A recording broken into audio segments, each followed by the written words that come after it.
Hi everyone, it's Desiree Capers at South Carolina Student Loan.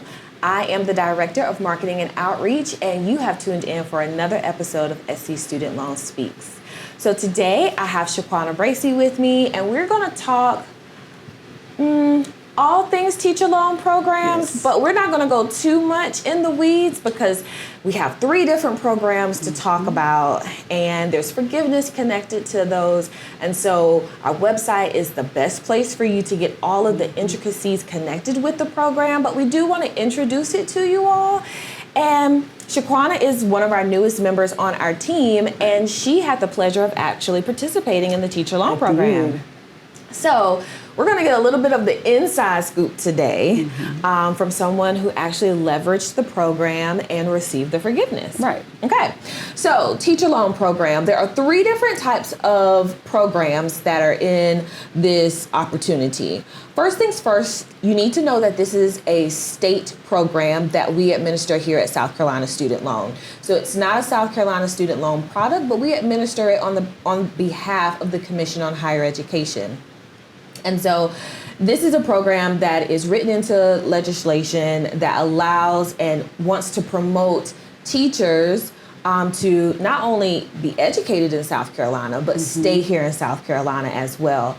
And again, 3 different programs to target people who are interested in going into education. So teacher loan program, if you think about it in like the traditional sense of going to an undergraduate program for that initial certification, there are requirements that are needed. So usually coming in as a freshman, you're going to need to have a certain SAT and ACT score. And on our website, you will see the current scores that are needed. Those change year to year based upon the averages in South Carolina, okay?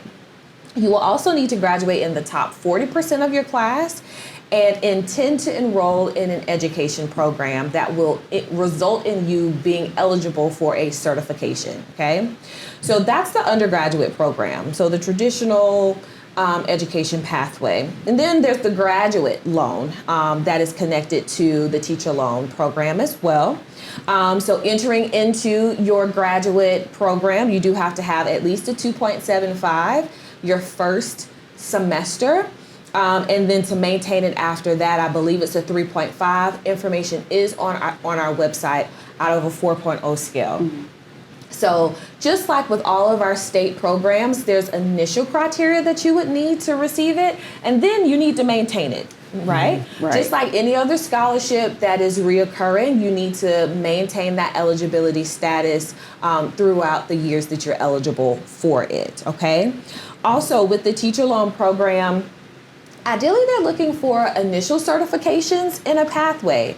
So, for example, ShaQuana, you were certified as a early childhood. Okay. Yes. Now, if she decided she wanted to go back and do elementary,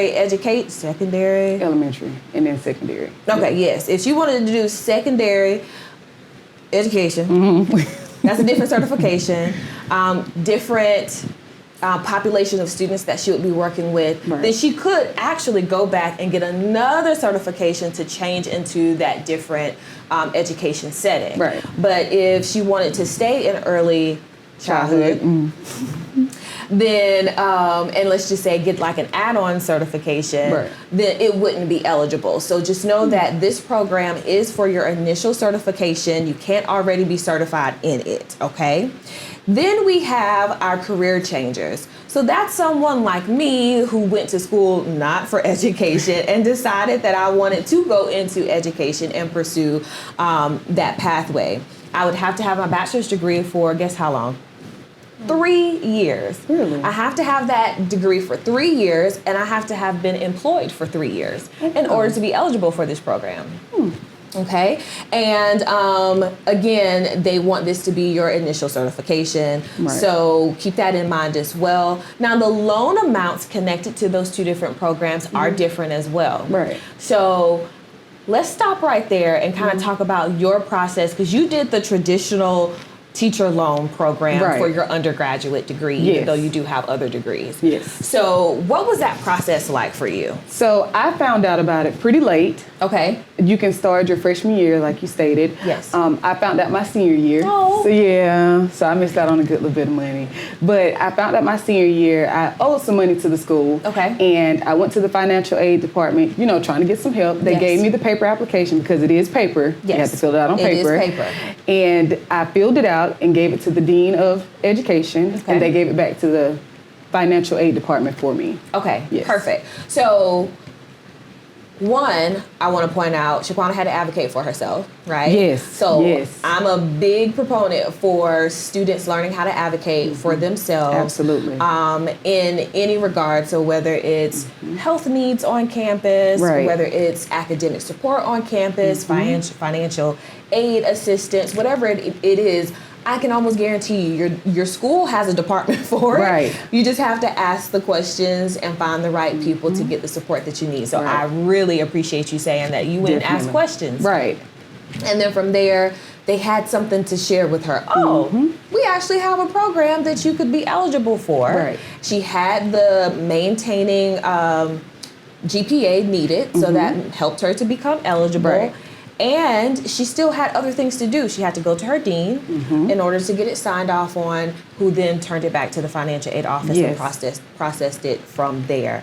So one, I would say probably don't wait till the last minute, which is not, I'm not saying your senior year was your last minute, but if you know a balance exists, have the conversation. Absolutely. Sooner rather Yes. than later. I feel like there's this trend on social media, like it's above me now, kind of a thing. Right. It's never above you. Go talk. Yes. Or out of sight, out of mind, but it's still there, Right. you guys. So ask the questions so that you can find your resources. Right. Okay. So after you graduated, because she graduated, y'all. I did. After you graduated, you began working. So there was a forgiveness component to that, right? Right. Because it's a teacher loan program. Yes. So if she hadn't graduated and worked, I believe you said you worked at a Title I school. I did. And there's a list of them on our website. There's a list of approved programs or needy areas, subject Right. areas for the state of South Carolina. She met the criteria for that. Right. Worked. How long did you work in education? For 5 years. 5 years. So there's two pathways for forgiveness. So one pathway is you meet one out of the two criteria, which means you're going to be in a geographical needs area or you're going to be teaching in a critical subject area. Right. So if you meet one of those, you get 20% of your teacher loan program forgiven Right. at the end of each year that you teach. The other pathway would be you meet both of those and you get 33 1/3% forgiven at the end of your year. So 3 years of forgiveness versus 5 years of forgiveness. And clearly she did the 5 years. Right. And so during that process, was there any additional strain that you went through? Was anything difficult during your forgiveness process? Like how is the forgiveness portion of it for you?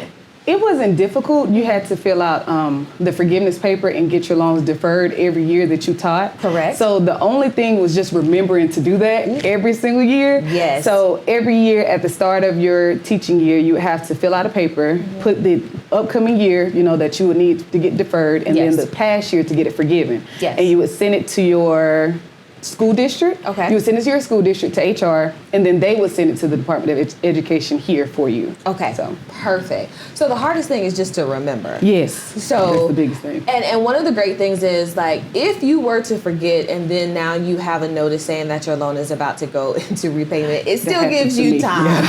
It still gives you time to get that form processed so you don't have to pay anything out of pocket. Right. One of the other things I wanted to point out is that she mentioned it was like a two-pronged. So it was a deferment and it was also a forgiveness. So the deferment means you didn't have to pay anything out of pocket while as long you as were I was teaching. teaching, yes. Okay, so that's very important because you don't want to pay out of pocket and then expect a reimbursement on the back end of it. You Right. shouldn't have to pay anything while you're actually teaching. Right. Okay? So that form is really important, and it's Yes. on our website as well. Yes. So you can always go to our website under Career Pathways and click on Teacher Loan to find all of the different programs that we have. And we've talked about the traditional Teacher Loan program, so that was for undergraduates and graduate students. We talked about Career Changers that has a different allotment of funds available. That one goes up to $60,000. The traditional program, I believe it's $27,500 cumulative that someone could borrow if they Yes. borrowed all Yes. 4 years of education. And then the last program is the SC PACE program. That is an alternative certification program Right. that is administered by the state again. But there's a nominal fee that is connected to that program that if you are enrolled in that program and teaching, because with that program, it's almost like an expedited process. You have a class here, and a class there that would allow you to go ahead and start teaching. Yes. I believe they call it an initial certification or a provisionary certification. Don't quote me on that. I didn't go into that industry, but they can actually teach while they are in that program. And so if you're teaching and enrolled in the PACE program, you definitely want to go to the website to check out what that process looks like Yes. for SC PACE participants. Okay, so as we wrap up, is there one piece of advice that you would give someone who is looking at going into education from someone who actually studied education as their primary major in college? Whew, one piece of advice. It's hard, but it is so worth it. Keep going and remember who you do it for. So Yeah, remember your why. That's Yes. really good. And honestly, everybody needs to remember their why because things can get a little stagnant and stale in Yeah. all industries. Right. So if we remember our why, then we can get up and do the work. absolutely. Awesome. Well, that is a snippet, a mini workshop on the Teacher Loan Program. Again, South Carolina Student Loan administers that program on behalf of the Commission on Higher Education. All of that information can be found on our website, scstudentloan.org. Go to Career Pathways. It's the one right in the middle.